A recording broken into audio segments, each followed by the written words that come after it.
आज से फिर आपके लिए परीक्षा का ये महत्वपूर्ण प्रश्न पत्र समाजशास्त्र सोशियोलॉजी जो 12th क्लास के लिए है।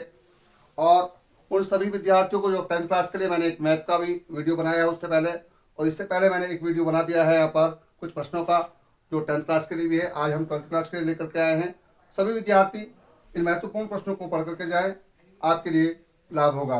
पहला प्रश्न हमने दिया है यहाँ पर, समाज सामाजिक संबंधों का जाल है। मैकाइवर एवं पेज का कथन है, समाज की प्रकृति अमूर्त है, सामूहिक मन का सिद्धांत दुखीम का है। समाजशास्त्र के जनक अगस्त कामटे हैं। समाजशास्त्र अध्ययन करता है सामाजिक समूहों का, सामाजिक संबंधों का, सामाजिक प्रक्रियाओं का। कल्चरल सोशियोलॉजी पुस्तक के लेखक हैं गिलिन एवं गिलिन।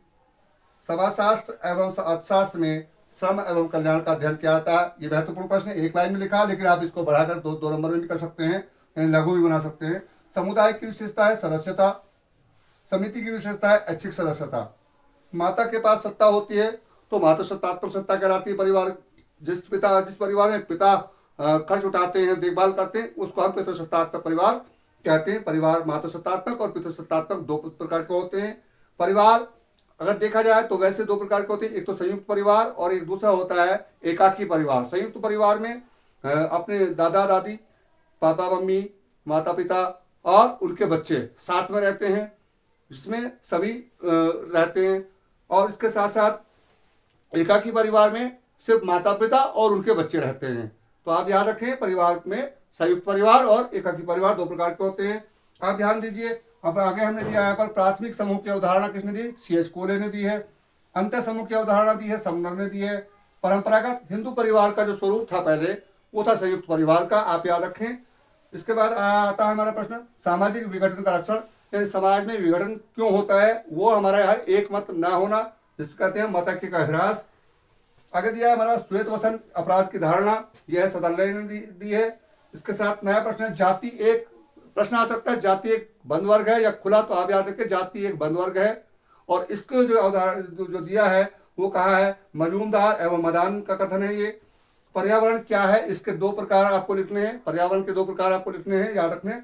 आगे चलेंगे, मानव और पशु समाज में पाए जाने वाले तीन अंतर, मानव एवं पशु समाज में पाए जाने वाले तीन अंतर।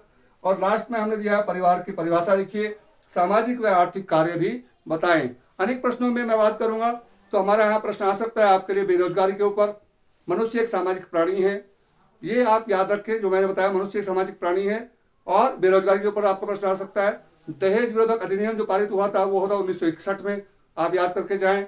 याद रखें कि वन अधिनियम कब पारित हुआ गया, इस प्रश्न को भी आप देखते जाएं। साथ साथ आपको बता दूं, जनसंख्या वृद्धि के ऊपर भी प्रश्न आता है समाजशास्त्र में, तो आप जनसंख्या वृद्धि जो कारण है वो क्या है उसके ऊपर आप देखते जाएं। निर्धनता के ऊपर आपके प्रश्न आता है, निर्धनता के लिए आप प्रश्न को तैयार करके जाएं। निर्धनता क्या है, बेरोजगारी क्या है, परिवार किसे कहते हैं, परिवार कितने प्रकार के होते हैं, यह प्रश्न छोटा नहीं बड़ा भी आ सकता है। समाजशास्त्र का इतिहास में संबंध, समाजशास्त्र का अर्थशास्त्र से संबंध, जी हाँ, आप इसको पढ़ करके जाएं। साथ साथ मैं कहूँगा कि जो भी प्रश्न मैंने समाजशास्त्र के बारे में दिए हैं यहाँ पर, उन सभी प्रश्नों को आप अच्छे से अध्ययन करके जाएं, आप अच्छे अंक से पास होंगे, मुझे ऐसी आशा है। और आशा करता हूँ कि आप अच्छे अंक अर्जित करेंगे, इससे में से भी आपको लाभ मिलेगा। वीडियो को अंत तक देखते रहना चाहिए, हमारी जो शिक्षा है हम आपको देते रहेंगे। इसी के साथ मैं कहूँगा कि हमारे चैनल को सब्सक्राइब जरूर करें, इससे हमें नोटिफिकेशन मिलता है और हम आपके लिए नई से नई वीडियो देते रहते हैं।